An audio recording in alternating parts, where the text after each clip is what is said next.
I don't know if there was ever a time though that like I just wanted to casually do it, because for me it's too much like frustration and stuff just to do it just as a hobby. There is an inherent desire and an almost addiction, you know.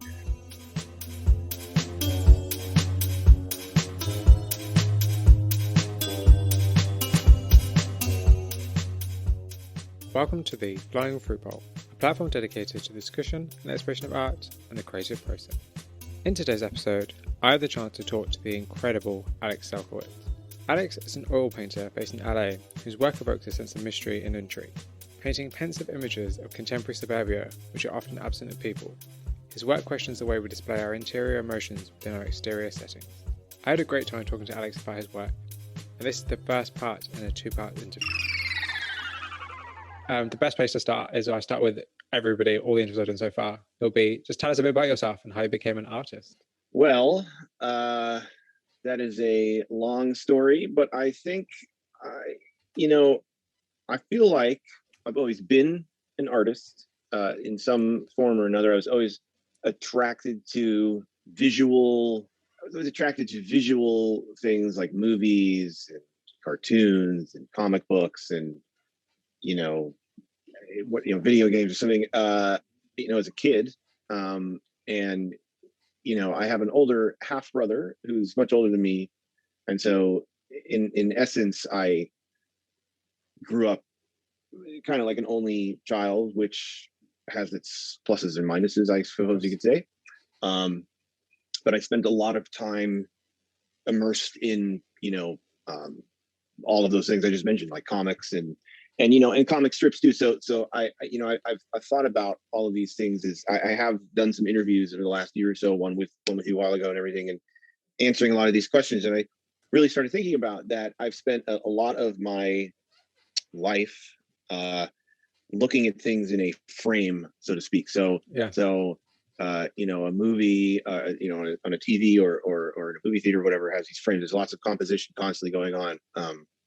A comic book or a comic strip like Calvin and Hobbes or even Garfield or anything. I mean, especially something like Far Side, it's sort of weird to compare Far Side to fine art, but Gary Larson is a genius, but the idea that you can, sort of convey a story in one panel is pretty amazing, right?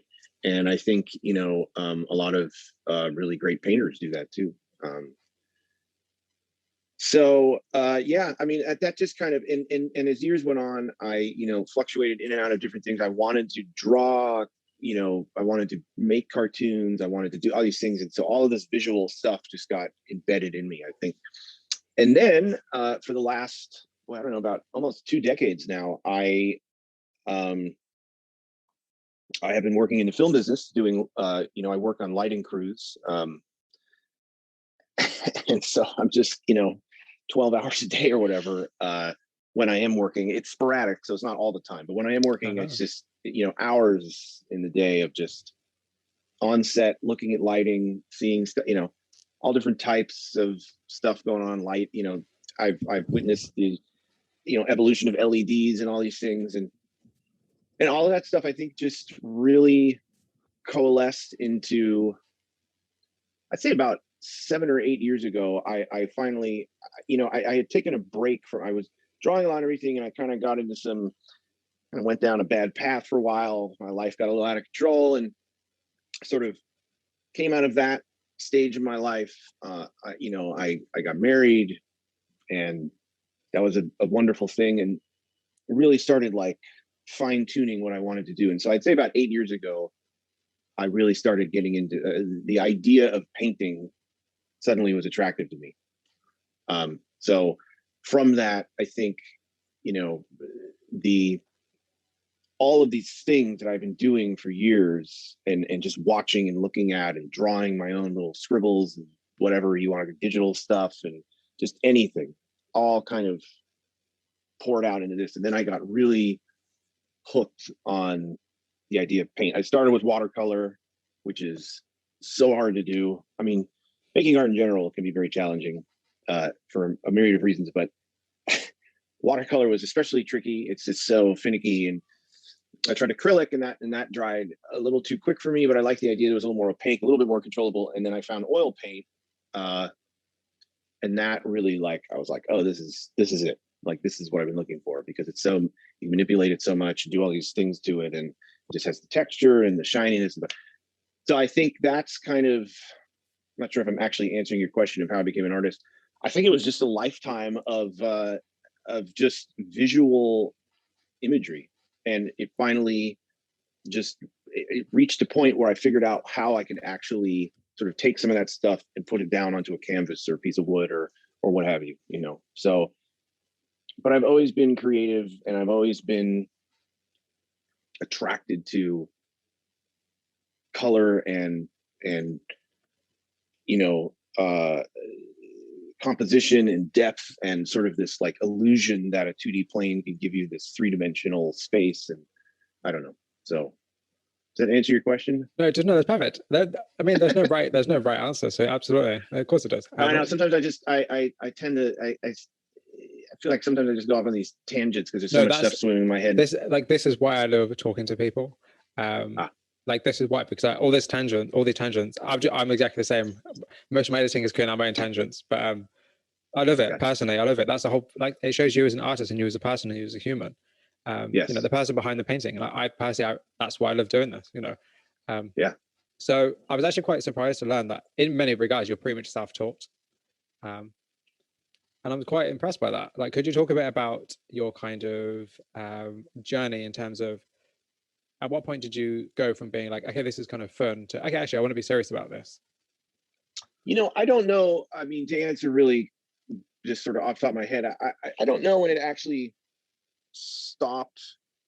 Sort of, I don't know if it was ever just a curiosity. I think I actually just spent a lot of time being frustrated at trying to find something that was the medium, or whatever you want to call it, to the that I could express.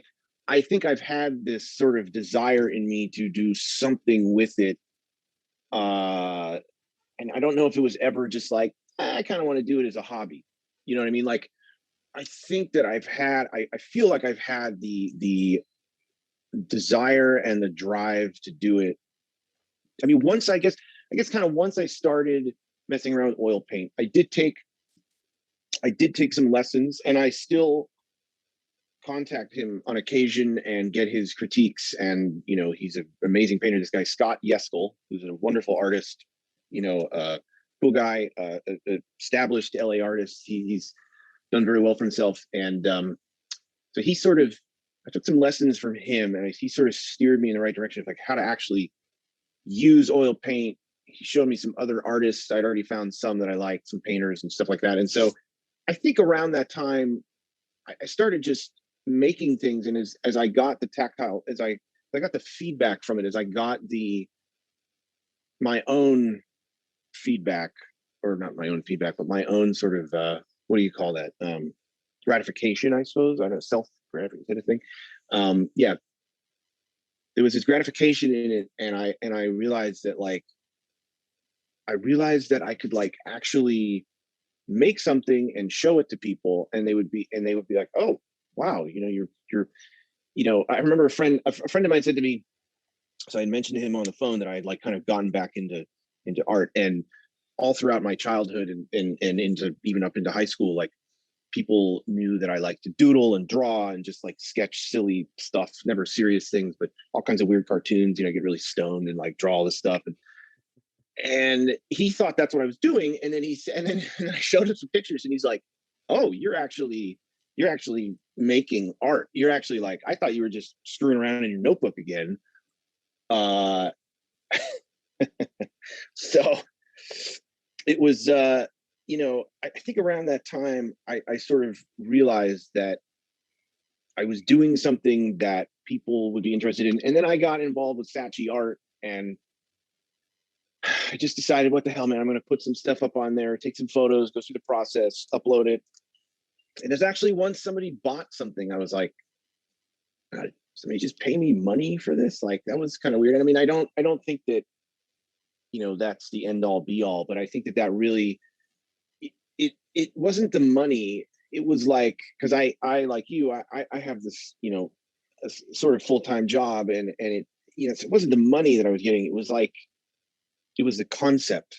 It was the concept that somebody would like go on a website filled to the brim with all kinds of stuff, all kinds of art, amazing artists are on there, and they would look at my painting and then be like, yeah, I'm going to buy that.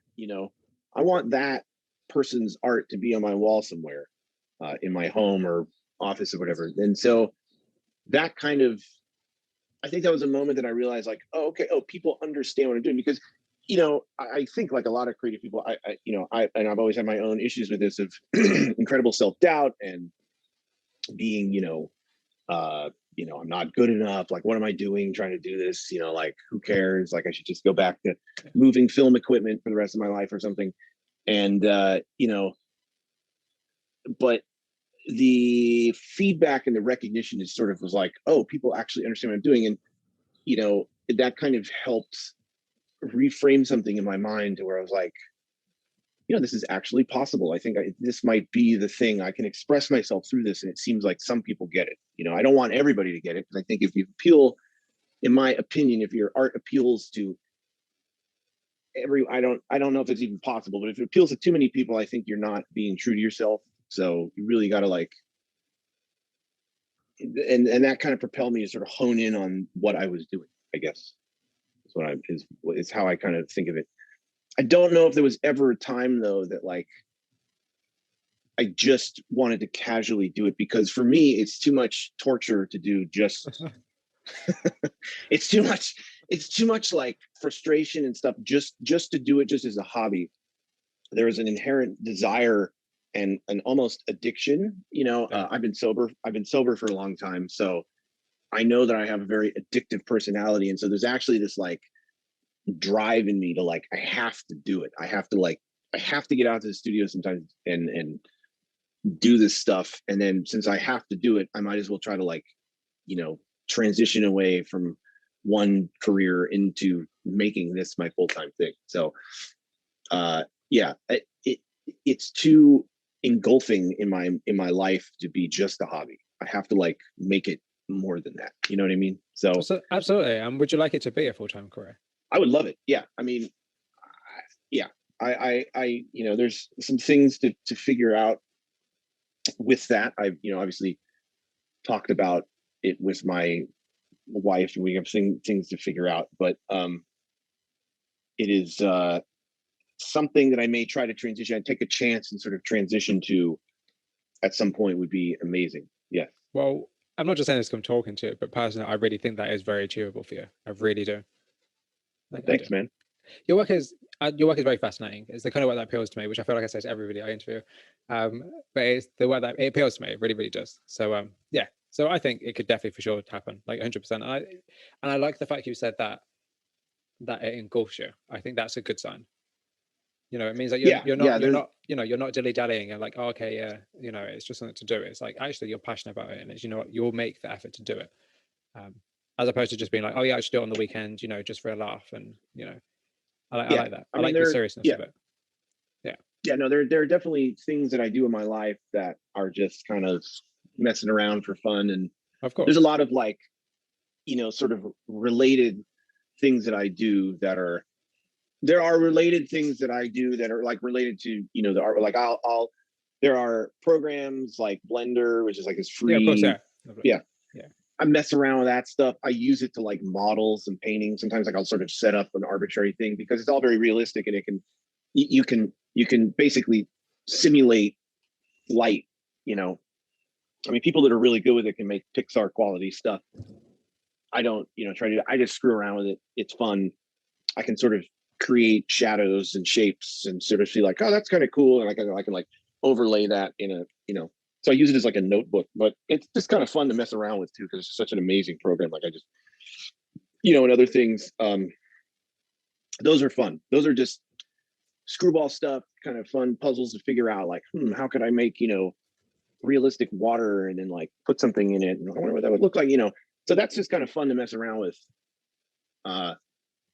But it doesn't, I don't want to be the idea of like doing that all the time. Yeah, like, all right, I can't handle it. It's just doing something So that kind of informs your practice later on, or kind of yes, yes, and it's fun. It's tangent. like a Yeah. yeah. Especially one other thing too that I still find interesting is that I'm a very tech driven person. Talking to you on my iPad, I have my AirPod Pro or whatever they're called, my iPhone 12. I take tons of pictures on my phone. I'm always messing around with gadgets, and we have like a semi smart home. Like I got Okay. HomeKit with all these things. The oil painting is the only analog thing that I do. That's I try to. interesting though. And actually, I guess that's in many ways. Now I'm thinking about that. That's actually a good point, because I guess in many ways that's kind of a good appeal of art to a lot of people, is that it gets you out of the headspace of staring at a screen. Yes, yes. There's again, I use the 3D program, and I'll do like a lot of sketching on my iPad on this program Procreate. I'm sure millions of people have heard of it at this point, but yeah, once and I'll use all that stuff. That's all reference. But then or even just real life, like I'll just stare at something for a while and see what it looks like. But then yeah, the ultimate thing is then put on, by hand on a canvas or panel or something, and I'm screwing around the oil paint, and there just isn't a substitute for that. I know there's lots of digital painting programs, but until you're messing around, digital paint doesn't smell. Of course, no, of course. All that stuff. Yeah, so, it's a physical process of painting. It's yeah, and also the time as well. It's the time it takes as well. yeah, it can be very time consuming. Yeah. Okay, so the next question is actually what I asked you last time, but I'm gonna ask you again because why not? Is what is the most challenging part of being an artist? The most challenging part of being an artist for me is constantly having to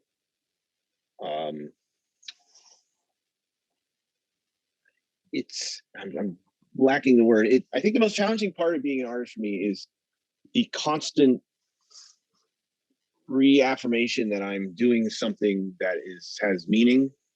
Like, not like that I'm making something that has some symbolic thing to it, but just like that anyone will find meaning. Like, Yeah, why am I spending all this time getting frustrated? What is the point? Like, okay, so I'm going to, like, what is, am I getting satisfaction out of this? Because right now I feel really angry or frustrated that I can't figure this out. So what, so it's this constant, like, no, you are doing something, I have to like remind myself, this constant, like, your work has, people like it. It has meaning to it. You are doing something that has relevance in this crazy world that we live in. It doesn't have to necessarily be like relevant to a lot of people, but just that it has relevance at all is what I go after. So, and that's kind of what I was getting back to before. I can't remember what the question was exactly, but that's kind of like, it's not the money thing. It's just like this, it helps reaffirm that what I'm doing is correct. yeah, it's like validating your artistic existence. Yes, right. Yes. And so I guess that's a much better way to put it. It's sort of, yeah, I'm constantly trying to validate what I'm doing. And that is exhausting, but it's just something that I have to force myself. Like this room that I'm in right now is like, we have this small, like, separate attached building. It was here when we moved in. It was kind of an old like workshop or something with people. And so we kind of made it into this studio, and I have to like force myself to go out here sometimes. It's like the gym, it's like 90% of it is just going to the fucking gym, oh yeah, so it's like going to the gym, it's 90% of working out is like getting to the gym, and then once you're there you're going to do something. So it's like I have to force myself.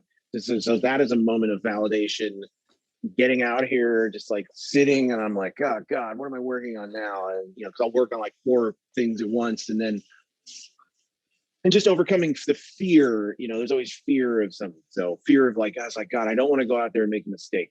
I really can't handle like having a bad session right now, but I got to go do it. So I think that's definitely the hardest part. The mental, the technical stuff, the muscle memory, the tactile, all those things, color mixing, that kind of stuff is like, you can learn that over time, and it's not easy, some people do it easier than others, whatever, but just all that stuff is learned. I think easier for me, at least. It's the mental stuff that's always the most challenging, because I think a lot of people feel this way. I know I do. I can be my own worst enemy, or my greatest critic, which I think is a pretty common thing. Yeah, I'm actually quite surprised by how common that is among artists. But I guess also it's because art's a very, it's very subjective. That's the word. It's very subjective, and I think you don't quite know. Yeah. You don't quite know if what you're doing is really kind of making any kind of impact, or if it's because everybody has very different opinions on art. I think that's the interesting part of it. It's like when I tell people I interview artists, some people are really interested, others just don't care, and it's like that's sliding scale of people who are interested in it is quite fascinating. Yeah. Is there anything you don't like about being an artist? Can I just say the same thing? Oh no, yeah, the frustration. No, I think just it's got a lot of, it's annoying to listen to the stigma of it. This idea that people can't be an art, it's not a real job. It's the sort of stigma to it, I think. Yeah. I mean, I guess there's some validation to that to an extent, because I would imagine most people that, I'm being very general here when I say this, but I think that comes from another era when, it was hard for people to make art and sell it for money.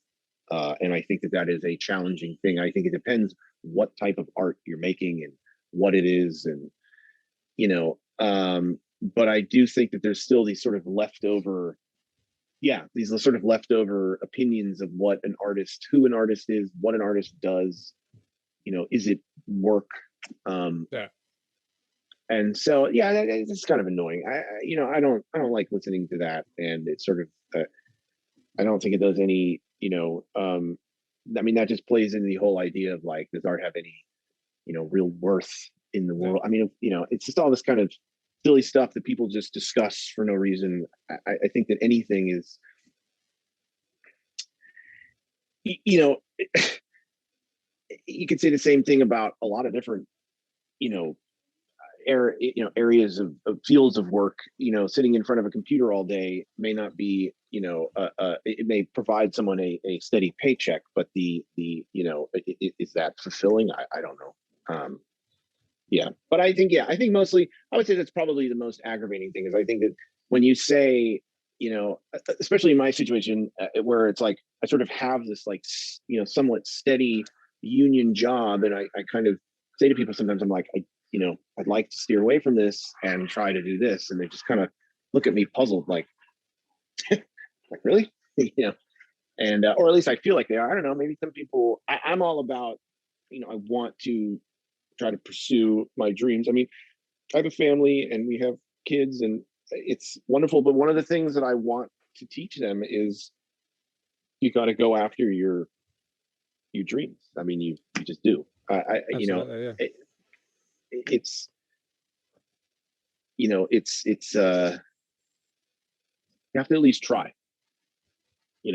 Absolutely. You're not always going to necessarily succeed in every. It's not going to be exactly how you envisioned it when you start your journey, but you have to at least try, because later, you can't go back. Once you start moving forward in a direction, you can't go back. You're what was it? I was listening to something, I don't know, the other day. It was like, time is the most precious commodity that we have. It's not, making money is great. I know everybody needs money, of course, but I think that it affords you time. Of course, yeah, and time is something that we, you can't buy more of it, and you can't get it back. So yeah, I agree. Particularly in the society we live in, I think time and attention are the two most valuable assets we have. I think attention's another great one. I think the way the society is set up for this is me being super like philosophical, like the way our society is set up is that it's society of spectacle, society of distraction, that kind of thing. I think it's set up in a way that our time is spent doing things other than what we wish to do. So for instance, rather than say painting, for instance, you might just end up watching YouTube all day, Yes. mindlessly. And I think that's kind of, unfortunately, the way a lot of the society is set up. I actually find it really, really interesting that you are very critical of yourself as an artist, because it seems from the outside that, artists know what they're doing, that they, have sold work and or are creating something that people are viewing, so that, oh yeah, they're just creating the same thing. They must be knowing what they're doing, because they're just creating the same thing, and then they'll just get paid more for the next image and stuff. But so how do you create work? And we'll actually we'll get into your work a bit more now. Actually, I think it's probably the best time. I've got other questions I was going to ask you for the intro, but that'll do for now. So how do you create new work and new ideas without feeling like you're repeating yourself? I mean, I think that, I think that there are some themes that I repeat. And I think that, so, I mean, there is some repetition in my work. I'm just kind of looking around right now. I don't know. I think, no, wait, your question was, how do I start a new work? And then also, how do I avoid repeating myself? Is that what you're saying? Okay. The way I start a new piece is usually from just taking photos. And I don't ever I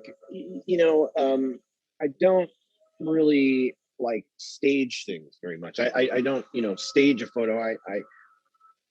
Man, I could be driving down the street at a stoplight and I turn to my left and there's some building with light hitting it. And I just say, oh, that's, so I take a bunch of photos. And, I mean, one of the greatest things about technology, there's plenty of things to criticize, but one of the cool things about having, a nice iPhone or whatever camera, phone that has a really awesome camera on it, is that you just always really have a wonderful camera with you. So I take a lot of photos. It's like a snake eating itself kind of thing. It's like, I look at a lot of paintings. I know I have visual imagery in my head a lot. And when I'm out, then I have this in my head. And so then I say, oh, that looks like a painting. And then I take a photo of it. And then later, and then I'll forget about it maybe. So I have thousands of these photos. And then as I'm going through, I'm just like, oh yeah, I remember that. And then I'll start sketching it, on my iPad or something, just kind of blocking it. And then sometimes they're very, quote unquote, easy to do, or they just flow really well. Other times it's really a struggle and I have to think about it and, really kind of mess around with the shapes, and maybe I'll do a 3D model for that, to sort of see how the light would hit. And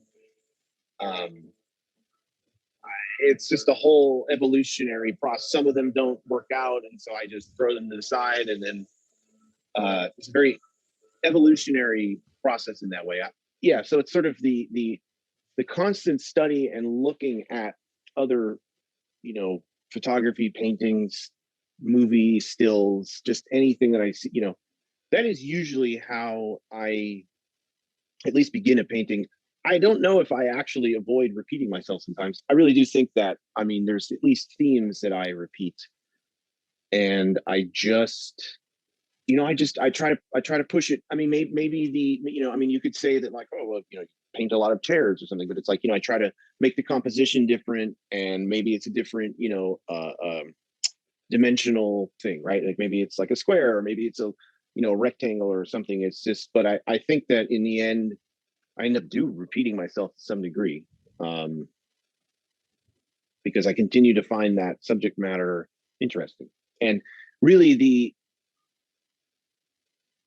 the actual subjects are almost irrelevant. I like to use light, coming across something as a way of just showing form and making an interesting composition, trying to lead your eye through the piece, and in that sense, it's kind of like a puzzle, and you're sort of building something. So I think that ultimately I'm going to always end up, some of that will always carry through to each piece I make, until, I have some other ideas for later on down the line of doing really weird abstract stuff or something, which I'll probably get to at some point. But for now, it's really just being out in the world and just seeing stuff. And, I mean, part of the thing that, because I like to paint sort of isolated, empty spaces, then, with light kind of pouring over them, then um, it's, it's everywhere. I mean, I don't know how familiar you are with LA, but there's that kind of Come on. stuff is all over the place, man. I mean, it's all over the place. It's everywhere you go. There's like these funky alleys and, just sort of semi-abandoned. So especially now because of the pandemic, just storefronts that are, and it's sunny a lot here. So it's just, the stuff is everywhere. It's just like, I mean, how many pictures can I take? It's all over the place, all these shadows and everything. So that's usually how I started. And yeah, I guess, I don't know if I really answered it, but I think that actually the answer is really that I do often repeat. There is some repetitive stuff, I think, in everybody's work. I mean, I think most artists to some degree repeat themselves a little bit because that's I think habitually you just sort of are drawn to certain things unless you are consciously like choosing to start a new body of work that's completely different from what you did before, which plenty of people do. But then they're in that new body. Now you're in a new era or whatever you want to Yeah, call of it. course. So Yeah, I think that's really interesting. And I think the fact that you said that in some ways the subject matter is irrelevant, it's more about light and shadow. I think you definitely see that in your work because your work is very compositional. You said that you work from photographs, and that's quite interesting. So, what do you think that painting can do that a photograph can't? oh man, that's a good question. I don't know. I mean, they're just different mediums. I mean, I think that with digital, I think with the advent of digital photography, I think there's just it's so polished now. Everything is so polished. I mean, I notice it in my at work when things are being filmed. I mean, um, if you look at films from the 80s or 90s or whatever, even, but obviously back prior to that too. But it's just thinking about a lot of movies that I watched in that time, and they're not as polished. The lighting and the film. And there's nothing. Something against digital photography. I mean, that's what most movies are. That's Yeah, it's so polished though. I mean, everything is just so. It's the same argument that people make that like the vinyl is better than an MP3 that you play on your phone. And it's like if you ask somebody that's an audiophile, they'll be like, "Oh man, it's just got that feeling. It's vinyl, man. It's got that sound to it. It's not as perfect." I think that for me, I think that painting, at least the style that I do it in, allows for some. It's not. I mean, I partly because I choose to make it that way, and partly because I just don't. Yeah, I mean, basically, I don't paint in a hyper realistic fashion. And even if you do, I know there's some artists that do these like incredible, like super high, hyper realistic. If you look at them on a screen, but even if you were to look at them up, in person up close, you could still tell what they're painting. I think I don't know. I haven't seen one necessarily in any recent memory that I have, but the there it's more the paintings that I make that are based on the images are they just have more mistakes in them. There's more, not mistakes, but just like it's not so polished. I'm not going to call them mistakes because that kind of sounds weird, but they're not as polished. And also, the paintings that I make they are based on photographs, but they're not. Photographs to me are like notes. They're another form of a sketchbook. I could take 3 pictures of a thing that I like, and some of it is just I always leave some stuff out. I never try to like copy the thing exactly because I don't know why I don't do that. I don't do that. I don't know. There's nothing wrong with it, but I just don't tend to do that. So I move things around and I crudely edit stuff in, a Photoshop type thing sometimes, or I'll just redraw it, how I think it would look better or something like that. And yeah, so I think that's kind of for me, painting is, like I was saying earlier, it's one of the few analog things that I do. And analog to me is like, vinyl, film, actual, like, you have to like develop it in a dark room, yeah, all that stuff. And even just the raw, I mean, it's unrelated to an extent, but like even just in the film business, like I've been working in it long enough where I have seen, the classic way of lighting a set is with these, tungsten lights, and you color correct them for daylight. And then they made, and then there's these HMIs that are more daylight, they're daylight balanced. And so, that, and they have this blue quality, there's certain Kelvin, all this gets in all the science of it. But I have watched that sort of, that type of lighting as cameras have changed.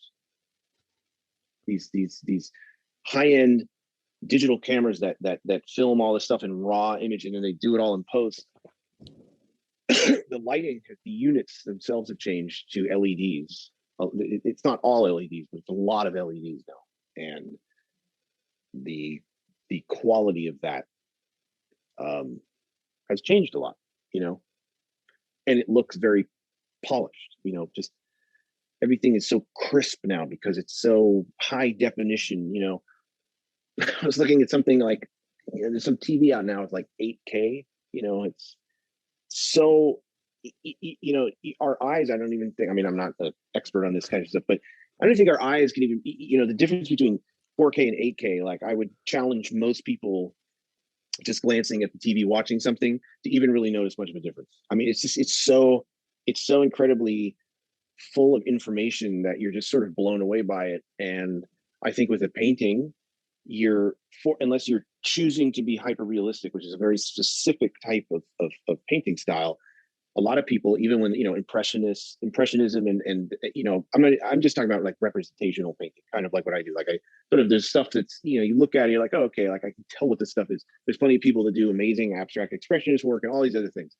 But just with like what I'm talking about is like, there's a lot of information taken out too, right? Like, I leave a lot of stuff out. And so you fill in the rest of it, because you can stare at it for a while. Hopefully the composition I made allows people, to sort of have your eye go through the piece and led in a nice way. And so but some of the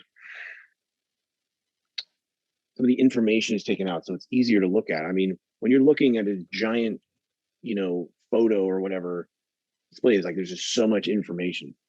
And I think that, I just think that painting it's just more organic, and there's mistakes in it that are just because it's a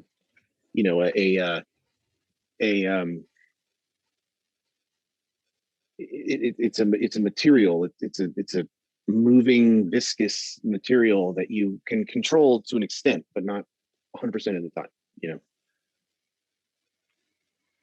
Yeah, that's cool. I don't know if you'd finished that or not. That's cool. Yeah, I'm not really sure if I finished either. I was like thinking about like, what am I actually saying? No, because I guess so.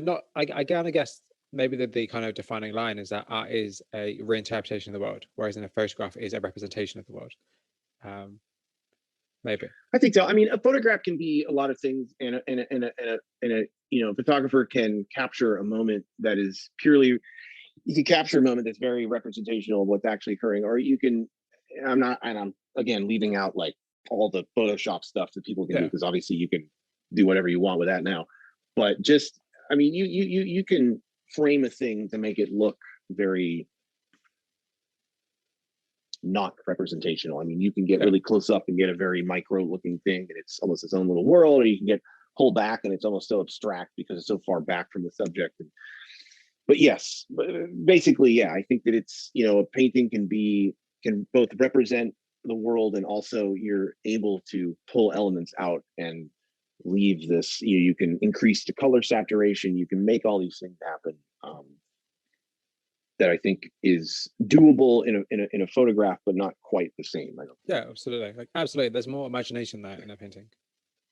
I think so. Yeah, I think so. And one other thing too is with a painting, if you're looking at it in real life, like in a museum or a gallery or something, one other thing with a painting is that, especially with oil paint, you have a lot of texture, right? You don't, and texture can play a huge part in certain pieces because, whatever. But just I mean, I guess you could do that with a photograph somehow, but the paint allows you to not only do all the other things we talked about, but then also sort of come off the canvas, and just even that, the gallery light can catch and ping and make a whole, there's so many options, Okay, that's cool. Yeah. And also, a piece of art is a physical object.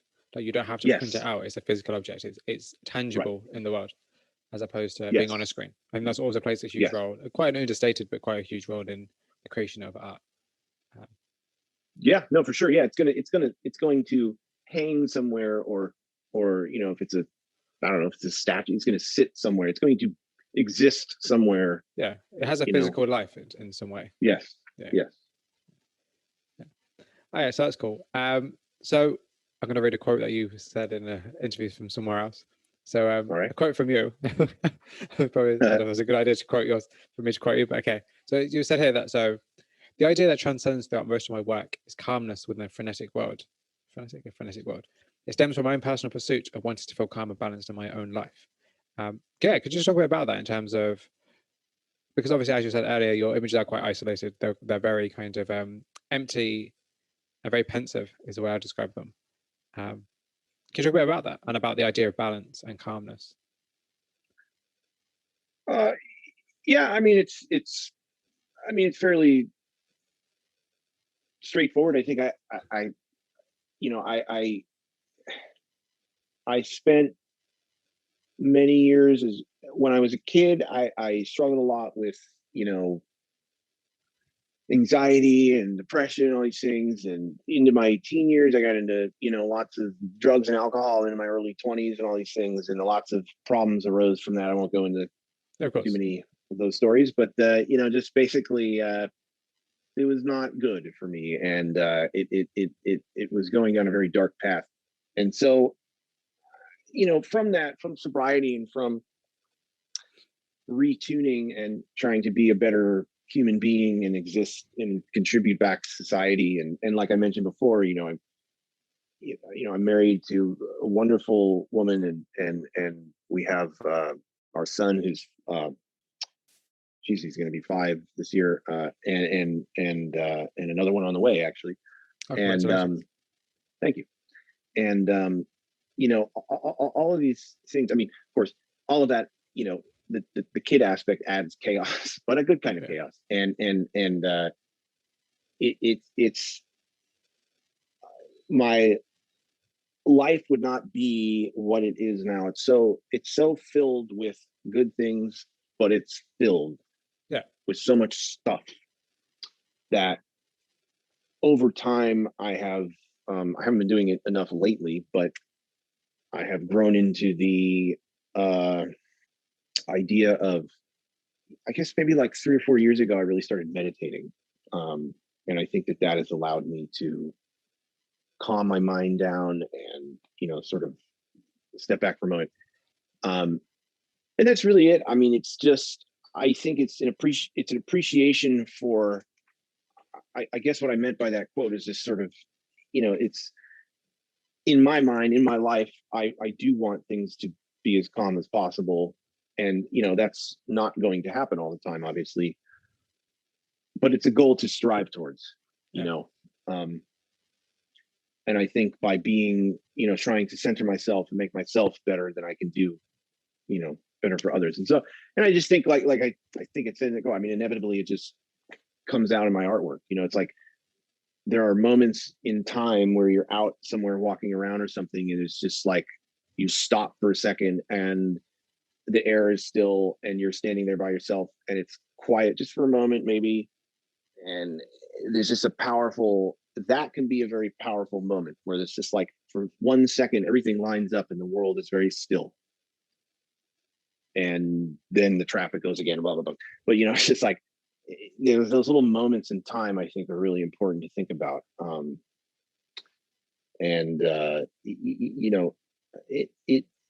Well, actually, that's it. I mean, it's basically just, it's just, I don't want to, I listen to people sometimes talk about like being like centered or whatever. And it's like, I don't think that anyone is ever completely centered. I think what it is, in my opinion, at least, is that it is a constant, you're trying to be diligent, right? In your pursuit of that, I think is what, and from being diligent and sort of constantly pursuing that, you become that in itself. The work that you put in is what allows you to gain that. You never actually get there. You don't like become calm and that's it. Okay, it's like, well, no, I'm good, man. I'm centered for the rest of my life. Like I've achieved level 100 and I'm cool.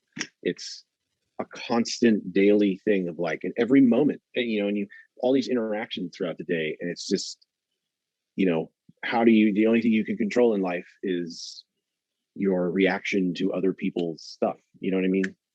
So I think that's what it is. And yeah, I mean, I hope that people that are looking for that in their life see it in my work. I hear my work interpreted, or interpreted as various things. One friend of mine said, I really want to buy one of your paintings, but we have this space in our bedroom, but my wife is like, she loves your work, but she's like, I don't know if I could look at that every day when I wake up. It's so like eerie or something like that, And I was like, wow, he's like, I mean, I don't mean any offense. I'm like, no, I'm not offended at all, man. If they can evoke that kind of feeling in you, I think that's awesome, But I do hope that people that are looking for a moment of, whatever tranquility or something can see that as well. But I do think that one of the neat things I think about what I do is just that it's very open to interpretation. I mean, I can look at all of these paintings in my studio and see both sides. I think,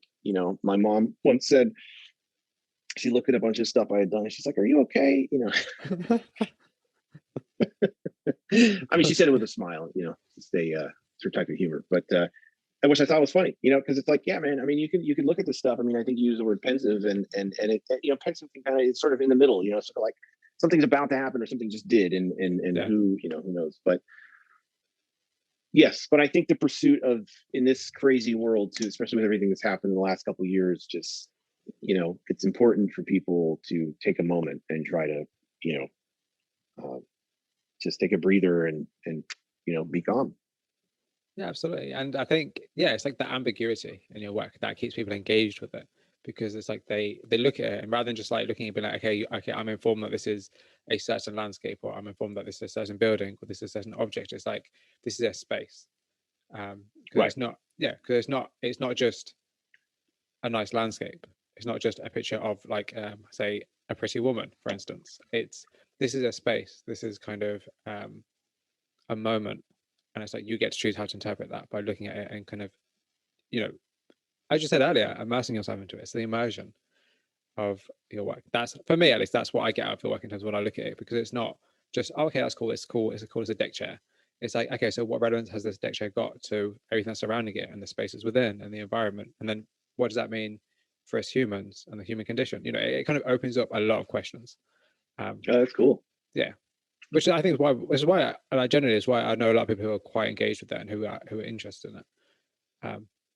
That's great, man. I mean, I will say one other thing is sometimes I actually don't know the answer. Like, I don't know why. I just find it interesting or something, or I get some bug in my head that I want to paint some video store from the 80s of my childhood, and I'm thinking somebody will understand it, maybe. And then, but then people tell me like people tell me sometimes what my artwork means. I don't even know half the time, like I'm not, I mean, I have a feeling because I'm just going off of my instinct, but I can't necessarily frame it into words, immediately. So hearing you say that and just listening to people tell me what they think when they look at it, I'm like, wow, okay, cool. It's great. It informs me more of what I'm doing too, I think, which is kind of interesting. Have you actually ever heard of liminal spaces?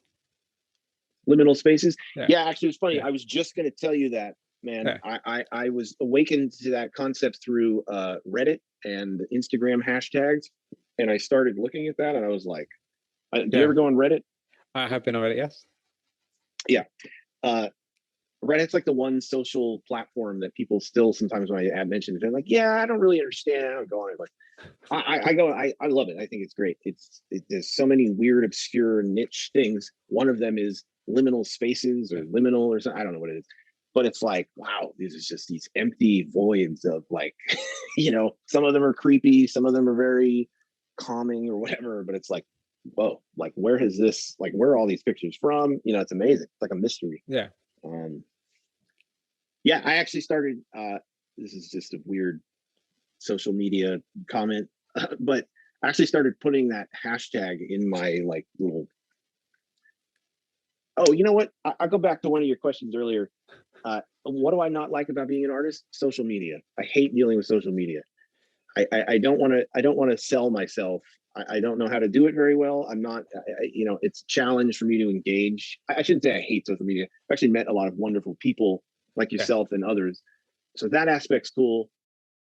But just the like, I don't know. There's this whole other element to it. I'm like, man, it's exhausting.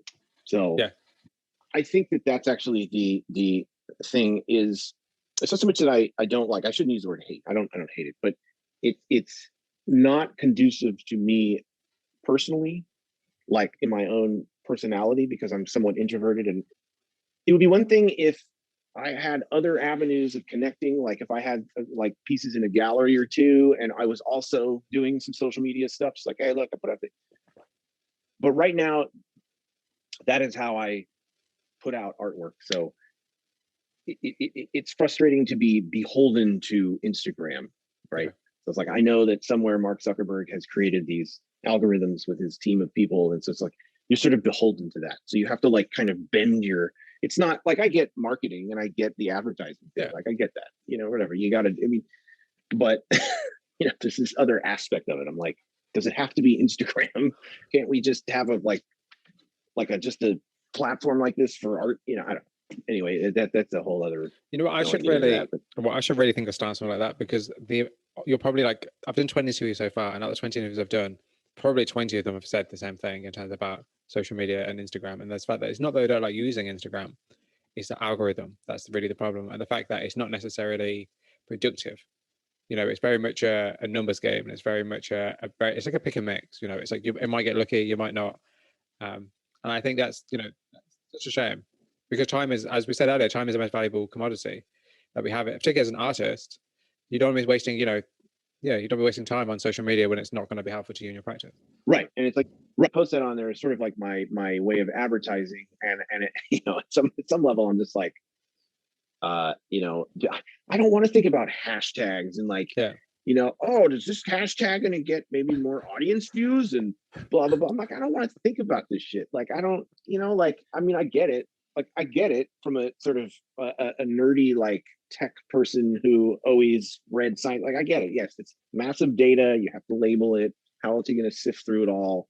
Billions of people post all this stuff all the time. I get it, but like, the flip side of that is, again, I'm not trying to be an influencer. I would like Instagram to be a part of my marketing and sort of just here's my artwork thing, rather than like the main vein of that at the moment. So yeah. And that's why, like I was just mentioning earlier, like adding a hash, like I started putting that liminal hashtags, because it's like, wow, yeah, that really fits my stuff. So. Yeah, it does. Because when I saw your work, I thought about liminal spaces, and actually I think about liminal space a lot in terms of art itself and the whole idea of art and the whole idea of it's not quite reality, but it also is reality, but it's also not reality, but it is reality. That kind of rabbit hole of what are you looking at and what is it supposed to reflect in terms of the actual real world. And I think that's super interesting. So I thought I'd mention that. And also the other thing I wanted to mention to you as well, the liminal spaces, is I don't know if you've heard of them. It's called heterotopias. And they're called heterotopias. I'll send you links to all this stuff, because I send links to people all the time. Oh yeah, please. And please do. And it's kind of the idea of places within places. So things like car parks and boats are like, when they're not being used, it's like a world inside of itself. So for instance, how can I explain that? It's like a concept, like an architectural and philosophical concept about kind of like for instance, like a cruise ship. Like a cruise ship is a separate entity, but inside the cruise ship is a whole world by itself. You have living arrangements, you have shops, you have, it's like a whole industry within inside itself. If that makes sense. And then it exists within the world. Same like with jail cells, with like prisons. Like a prison has its own economy. Yes. Within the world, I see. That has its own economy. Stuff like that is interesting. Oh yeah, man. No, I like that. Yeah. Please send me that link. That's great. So one thing I want to talk to you about that was really, really interesting. So I interviewed an artist called Mark Thompson. And one of the things he said is that he works in the studio a lot. And because he works in the studio, he often gets quite lonely. And I wanted to talk to you about the idea of loneliness as an artist and the kind of isolation you can feel from being an artist, and particularly long stretches in the studio. Is that something that you feel, or is that something that you've kind of encountered? Yeah, definitely. definitely have felt that. I mean, it is a very isolating thing. It's definitely not a team sport. I mean, it can be maybe in certain aspects, but it is definitely isolating. You're isolated not only in your studio but also in your head, thinking about a lot of stuff. You got to get into that space.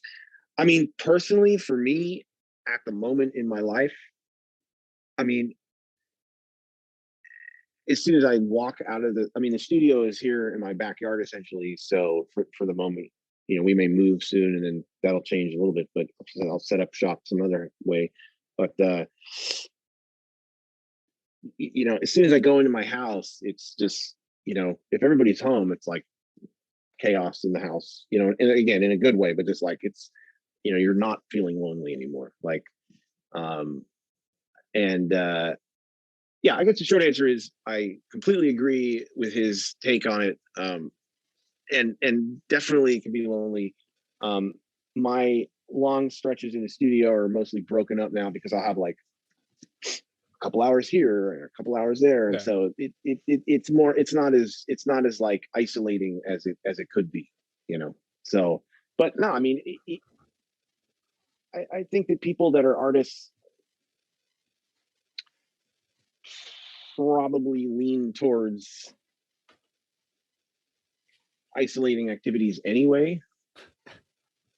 And so they're kind of like, there's some comfort to it as well. It can get lonely, but I spent a lot of time when I was a kid by myself. So yeah, like I guess, and you said earlier that you're introverted, so I guess in a way you're used to it. In a sense, I am, yes, and it can actually. I mean, it's changed a little bit now that I have a family, and it does. I think that I'm more, if they say go out, my wife and son go to like her mom's house for the day or something, and they're like, my wife's like, okay, this is a good chance, like, you have 3 or 4 hours, like, go to the studio. Like, I'll go, and then, I miss them though, so there is a loneliness factor there, but then also there is, a house full of insanity sometimes because it's just what it's like having a 4-year-old.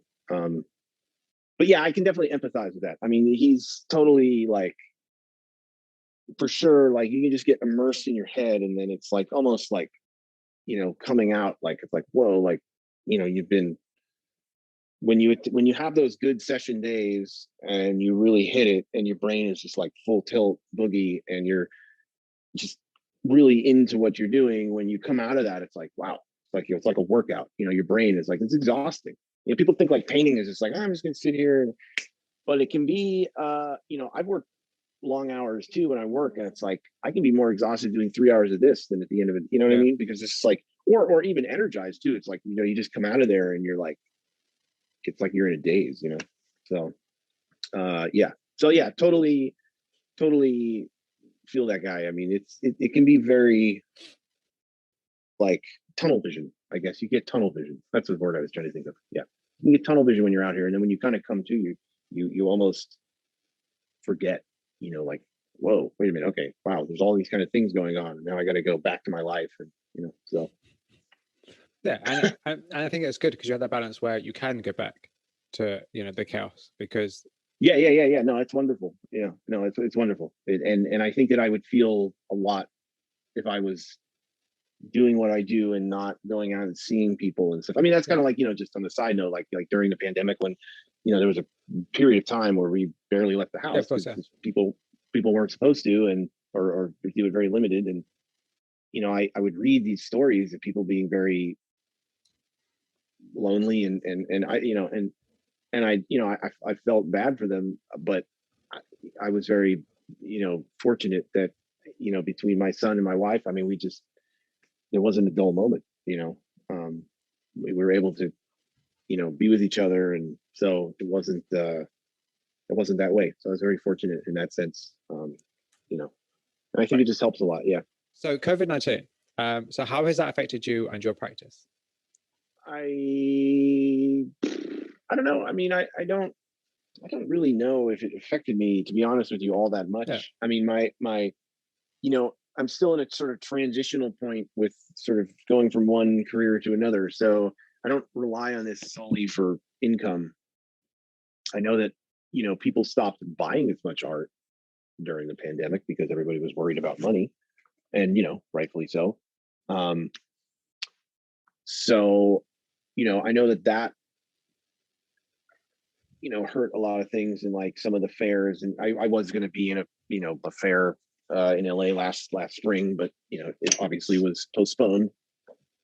But I don't, there was a little bit of time where I just didn't really, there was a lot going on here in America with all the crazy politics and the pandemic and the, Black Lives Matter, finally some real, protests were happening, and, which I was all supportive of that, but it did lead to some, you could feel nervous energy, I think, in our culture for a while.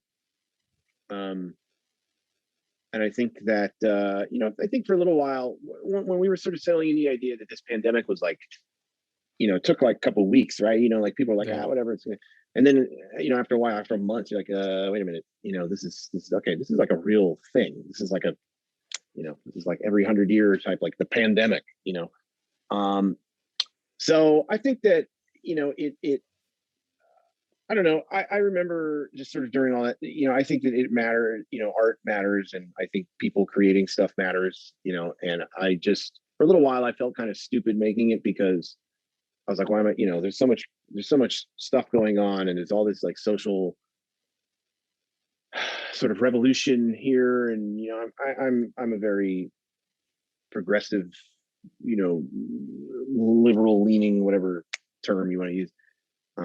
And I just, I was very excited that, it was under an umbrella of tragedy, but it was exciting to see so many people come out.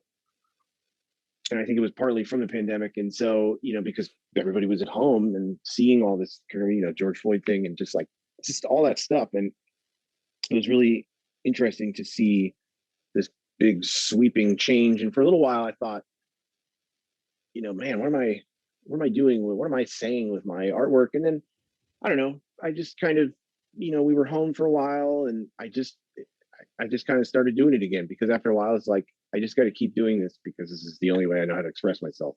So, and if somebody can look at some of this stuff and feel a moment of peace, then that's great, and I don't know. I think that, I think for me, really, I don't know if it really affected the flow of my making art, but it affected, it made me further investigate what is really important in life and what really matters. And yeah, so I think it made me sort of retool some of those opinions that I had of like, what is the purpose of all this, and what are we doing here, and what really matters and stuff like that. So, but I don't think it really affected, because I don't rely on it for money. I make some money doing it, but I don't rely, that's not the primary source. So, I know it was scary for a lot of people who run galleries or who make, their living doing it. But that for me, that was not the case. So, yeah, that's about it. In your biography, you said that the result of your paintings are something in between a physical encounter and a memory. And I was actually super curious about that kind of, I guess, again, it comes back to liminal space, and it might be repetitive, I guess, but I'll ask you anyway. So I'm kind of just curious, like, why is memory such an important topic in the arts? And your images are pretty timeless. So do you want them to kind of evoke a sense of nostalgia? Yeah, I would. I mean, I would actually like to be focusing more on nostalgia. Some of the pieces that I've sold have been very, they have like a little nostalgia toy in them or something. Yeah. And I feel like people, I think that people connect with nostalgic things, and I try to make my pieces, in between the memory. What is it? In between the memory and the physical counter. like a physical counter. I mean, that kind of just stems from like, I think it's that's kind of like a what I was saying earlier is like just sort of the physical encounter is like some moment, some space or thing or place or whatever. And I'm like, whoa, I encounter this thing, I take photos of it. And then it's sort of, part of it is I try to, I have these notes, these like photo notes, I guess you could say. And then I go back later to them and I try to remember like the feeling they made me, like what was like interesting about this. I mean, a lot of times it's just the way the light hit in the composition, all this, but then there's maybe an intense moment or something, and then I try to remember that. And yeah, I mean, for me, I do try to make it timeless. I want it to be.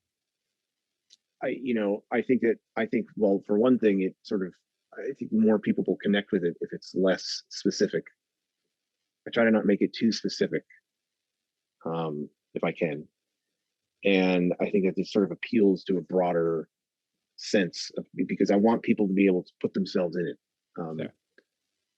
And if you get too whatever, then it's like I think it's harder for people to sort of imagine themselves in that space. And so, but yeah, I mean, the nostalgia thing is,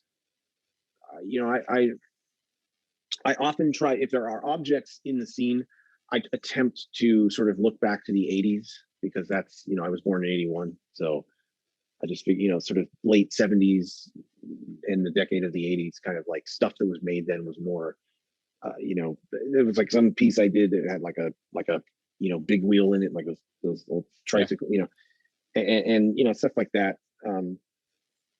That another piece I did was a video store. Saturday night, I think I called it, and it's yeah, and it's I mean, yeah, I mean, how many, for me personally, how many nights did I spend, as a kid? It's when you went and rented movies and all that stuff. And so, yeah, I mean, for me, it's just, I mean, I want to evoke emotion in people when they look at it. And I think there are certain, tricks, that you can do, just like you can make certain things, you can trick the human eye and make more parts of the painting appealing to look at, or you can create the sense of depth in a flat plane, by using tricks, basically, right? You're tricking the human mind. And I think that's an aspect of painting that I also enjoy too, is just the psychology of it. And so, yeah, memory, and, they say, I read once that scientists say that the most memory inducing sense that we have is smell, the olfactory senses. But I think short of that is sight, and sort of visual. So you can really play on that and have an impact, I think, by doing that. So do you consider your work to be personal, or even in some ways biographical? Well, I think it's just, I mean, I think my art is personal because I put some of my own, I mean, yeah, I think it's personal just because I make it, I mean, I'm putting myself in it to an extent. I do not think that I think it might be slightly biographical. It's not really biographical. I mean, the places that I paint, aren't really like from my childhood, let's say, so, I mean, that's what I think of when I think of biographical. But the spaces and the sort of feelings and stuff like that, or the feelings, I should say, of like, I will sit and look and stare at the painting for a while and see if I feel emotion when I'm looking at it. If what I feel when I'm looking at it, does it have that certain whatever it is that I'm looking to do? And in that sense, it's personal, because I'm trying to leave a little of my own imprint on it by doing that, aside from obviously just painting it or whatever. Yeah. So maybe it's like emotionally biographical. Yeah. So a podcast I like to listen to is called Artist Decoded. And one of their guests, called Brian Booth Craig, once said that an image is not complete without a viewer. Do you agree with this idea? Yes, I do. I do agree with that. Even if you just make the image for yourself, you're still viewing it. I mean, you have to have somebody look at it, even if that person is you. So I do agree with that. It's actually a very intelligent statement, I think. I mean, if it's just, if the image is in a drawer or stored away somewhere, I guess it's still an image. But I think with the desire to want to make somebody feel something, or, be it through your composition, color, texture of the paint, the subject matter, the size of it, anything, the point is to make people feel something. And in order, the painting doesn't feel anything. It's just constructed in a way that if it works, then you or I or whoever go to a museum or a gallery or somebody's house and they say, wow, look at that, man. Like, that is incredible, for ABC reason, whatever. It's just like, that is, but in order for that last component, you need to have a human look at it and feel something and view it, So yeah, I would totally agree with that.